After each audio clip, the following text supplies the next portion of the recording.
essa busca do Vasco pelos pontas, mas que, obviamente, dentro desse panorama, a gente vai trazer aqui as informações exclusivas. Primeiro ponto, Benjamin Garré. O jogador já está acertado com o Vasco, falta realmente a última assinatura para ele poder viajar para o Brasil. Inclusive, o Vasco já está em contato com o jogador para poder emitir as passagens dele e da família para ele vir. Então, essa negociação na cabeça do clube está bem encaminhada, já está acertada. Benjamin Garré, o ponta-direita canhoto de 24 anos, que foi revelado aqui no futebol argentino, estava no Krylia Sovetov da Rússia. É um jogador que chega para essa posição de ponta direita, mas também faz ponta esquerda e joga até centralizado como camisa 10. O outro que está aí na tela é o Nuno Moreira. Ele é um jogador que atua no Casa Pia de Portugal, é um dos destaques lá do futebol europeu, no campeonato português lá. Jogou no Vizela também, é um ponta esquerda, tem 25 anos e o Vasco já aceitou pagar a multa rescisória dele, que é de 3,5 milhões de euros. É um jogador que, inclusive, os amigos Carlos Berbet e Matheus Gilbert trouxeram primeiramente a informação da conversa, e a gente, obviamente, traz a informação exclusiva que o Vasco já se acertou com o jogador e já aceitou pagar a multa rescisória do Nuno Moreira. O que está pegando, Pedrosa? Só para trazer aqui, porque teve muita gente falando que o Vasco ofereceu 1 milhão de euros. O Vasco não ofereceu 1 milhão de euros. A todo momento, o Vasco já tinha se colocado diretamente com o empresário, com o Casa Pia, a pagar a multa rescisória dele. Só que o Vasco tem uma dívida com o Casa Pia do Cleiton, que era um jogador do Vasco da Gama, contratado no ano passado pela gestão 777, pelo Alexandre Matos, que trouxeram esse jogador por uma cifra altíssima, e que naquele momento ali o Vasco não conseguiu fazer os pagamentos em dia com o Casa Pia. Então, o que o Casa Pia pede hoje para vender o Nuno Moreira? Garantias financeiras. E é essa dívida antiga da 777 que emperra esse negócio. Por quê? Porque eles não têm a segurança necessária para poder vender o jogador. O que o Vasco tenta a todo momento é dar essas garantias para poder aí sim avançar na negociação. Mas o Vasco já deu de acordo para pagar a multa rescisória e já também ofereceu um bom salário para o jogador vir para o futebol brasileiro. O terceiro nome que a gente pode trazer aqui é do Lloyd Augusto. Tá tudo certo com o jogador quer vir, já manifestou seu interesse ao Alanyaspor da Turquia, que quer sair de lá, inclusive até atuou no último final de semana, mas o Alanyaspor ainda não aceitou a proposta do Vasco. Então esse está mais longe, digamos assim, dessa situação. Apesar do jogador quer vir, o clube ainda não aceitou. Então, esse é o panorama de mercado. E para finalizar essa notícia exclusiva que a gente trouxe aqui, o Vasco tem mais 2 ou 3 negociações em andamento também. Para quê? Para entender o que vai avançar ou não. Exemplo, tem esses 3 nomes. Se 2 falharem, já tem mais 2 aqui no gatilho. Então, Vasco da Gama, nessa semana, a gente já deve ter novidades em relação a isso, não só do Garré, do Nuno, do Lloyd, entre outros nomes que a gente pode trazer aí ao longo da semana. Mas o fato é que o Vasco tem 5, 6 propostas na mesa por jogadores de ataque e, obviamente, vai avançar naquilo que for possível. Informações exclusivas aí do Pedrosa, quero saber se são boas opções, Pedrosa. Você trouxe a informação, quero a sua opinião agora. Sim. Não são do nível do Bruma, por exemplo, não são do nível do Brian Rodrigues, que eram os 2 jogadores que o Vasco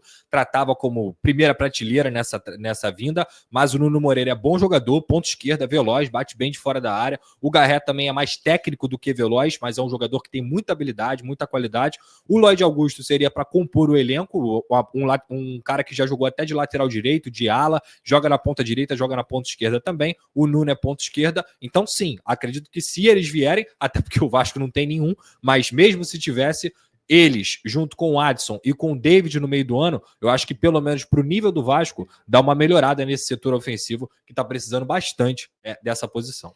Falar em reforço, o Fluminense está contratando 2 jogadores. Melhora. Você tem uma perspectiva de evolução.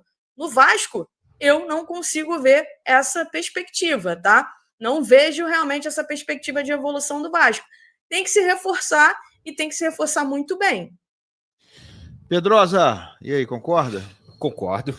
Não tem como não concordar. Como é que eu não vou concordar? Você tem falado isso sempre, né? É óbvio, porque eu acho que assim, a questão, não concordo sobre a questão do Coutinho e do Payet. O custo-benefício deles realmente é muito grande, mas o Coutinho e o Payet não são os maiores problemas do Vasco. Hoje, o maior problema do Vasco se chama a diretoria, que não conseguiu entregar pontas para o seu elenco. A gente está falando aqui de uma janela aberta aí há mais de 50 dias. E hoje, dia 17 de fevereiro, o Vasco não tem um ponta. Então, o Coutinho e o Payet, realmente, eles não vão ser jogadores que vão driblar 2, 3 e algo. Se colocar o Arrascaeta no Vasco, sabe o que a gente vai estar falando aqui mês que vem? Que o problema do Vasco é o Arrascaeta, porque o Arrascaeta custa muito. Se colocar o Alan Patrick no Vasco, a gente vai falar que o Alan Patrick é um problema, que o Matheus Pereira é o problema, e não é. O problema deles é que eles não têm companhia. Assim como se você colocar o Coutinho e o Payet no Flamengo, eles vão render muito mais do que eles rendem no Vasco da Gama. Então, assim, o futebol, na minha visão, é contexto. Se você não tem jogadores de velocidade para fazer facão, para atacar profundidade, para poder conseguir fazer recomposição, tanto defensiva, e também ter uma oportunidade de conseguir atacar seu adversário, como, por exemplo, o Fluminense tem, o Keno, o Canóbio, o Serna, o Riquelme Felipe, entre outros pontos que a gente pode colocar aqui, você não vai conseguir ter um time equilibrado. E o Vasco hoje é um time desequilibrado, principalmente porque não tem válvula de escape. Então, acho que eles custam muito, que eles jogam pouco? Acho. Acho que eles estão devendo? Acho que eles estão devendo. Eles são os maiores problemas do Vasco? É claro que não. E até falando sobre isso, a gente pode trazer aqui informações para essas pontas aí que o Vasco está negociando. Você já tem notícia, é isso? Tem. Pode ser daqui a pouco? Pode. Então já tem notícia exclusiva aqui com o Lucas Pedrosa. Informações exclusivas, apuração do Pedrosa sobre novos reforços para o Vasco para essa temporada. Segura aí, já. Mas a gente tem um retrospecto recente de Flamengo e Vasco. 30 últimos jogos. Ele chamou a Raíza com 30 últimos jogos. 11 empates entre Flamengo e Vasco. 17 vitórias do Flamengo e 2 do Vasco em 30 jogos. E ainda dizem, viu, Raíza, contra você, que tem sempre muito bom senso, sabe das coisas, ainda querem dizer que Flamengo e Vasco é o clássico mais importante, mas com maior rivalidade. Fecha o microfone do papo aí, gente. Deixa a Raíza falar. Fala, Raíza. Não é. Qual gente, é, Raíza? Fala qual é. Fala pra gente qual é o maior clássico do Rio de Janeiro. Maior clássico do Rio de Janeiro é o Fla-Flu. Flamengo e Fluminense. Histórico, não tem jeito. E o Légio Carmona, Ilan, foi muito feliz nas palavras dele. Acho que foi hoje que ele falou.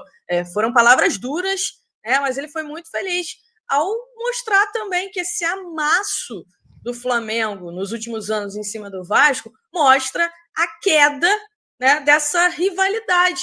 Ele ainda cita que o Wesley, no final do jogo, por exemplo, pediu desculpa lá para os jogadores do Vasco, enfim, completamente diferente da confusão que aconteceu no Clássico. Ele cita o respeito que os jogadores do Flamengo tiveram ali em campo com o Vasco, enfim. Concordo com vocês, o primeiro tempo do Vasco foi ridículo. No segundo tempo, o próprio Felipe Luiz citou que o Carille fez algumas mudanças ali, causou um incômodo nos jogadores do Flamengo, enfim. Mas não tem jeito, eu vi que o Papa falou, não, eu quero final Flamengo e Vasco. Pô, Papa, eu não quero não, porque eu quero ver jogo bom. Mas E galera, você conseguiu acompanhar nesse momento as palavras relacionadas aos reforços do Vasco da Gama? O Vasco está ali brigando para que possa ir no mercado da melhor maneira, mas já tem tudo acertado com vários jogadores. Mas para que possa fechar realmente a negociação, depende, é claro, da negociação clube para clube. Vasco da Gama para Casa Pia, no caso do Nuno Moreira. Vasco da Gama para Alanyaspor da Turquia, pelo Lloyd Augusto. E também pelo Sovetov, que é a equipe da Rússia, para que possa fechar com Benjamin Garré, que inclusive desses nomes que eu citei agora, é o nome que realmente está muito mais próximo, resta apenas a assinatura do vínculo, ele viaje para o Rio de Janeiro, buscando ali efetuar os exames médicos para que possa ser o novo reforço do Vasco para a temporada de 2025. Colocar na tela para vocês nesse momento, tá na tela aí para vocês conseguirem acompanhar, colocar na tela aqui, dividido, agora sim, para vocês conseguirem acompanhar os relacionados de Vasco e União Rondonópolis pela Copa do Brasil. Vai acontecer hoje a partida muito importante por esse campeonato que gera, dinheiro, cara, dinheiro demais aí, a Copa do Brasil. Vamos lá, os relacionados do técnico Fábio Carille com Alex Teixeira, Coutinho, Daniel Fusato, Hugo Moura, Jair, Jean Davi, João Vitor, Léo Jardim, Lucas Freitas, Lucas Piton, Lucas Zucarello, Matheus Carvalho, Maurício Lemos, Maxwell, Pablo, Paulinho, Paulo Henrique, Payet, Pumita, Rayan, Souza, Tietê, Verrete e Vitor Luiz. Esses são os relacionados da equipe do Vasco da Gama para enfrentar o União Rondonópolis pela primeira fase da Copa do Brasil. O jogo vai ser realizado em Cariacica. Em caso de empate, vai para os pênaltis. Então, a obrigação do Vasco da Gama é vencer essa partida. Lembrando que o último confronto da equipe do União foi um empate por 2-2 com o Cuiabá.